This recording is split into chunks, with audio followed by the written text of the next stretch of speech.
Cute pa nalalagyan nila, oh. Mini kaldero. Wala yan, para sa 85 pesos.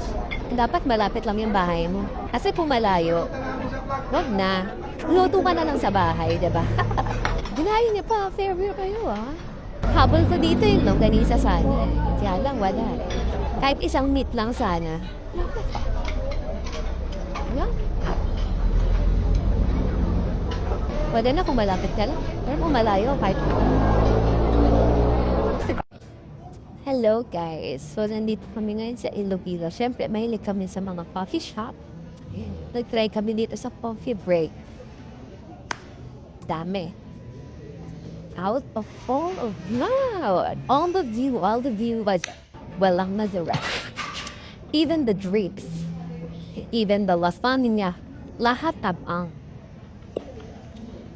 Ang pinabayudi kasi person with diabetes.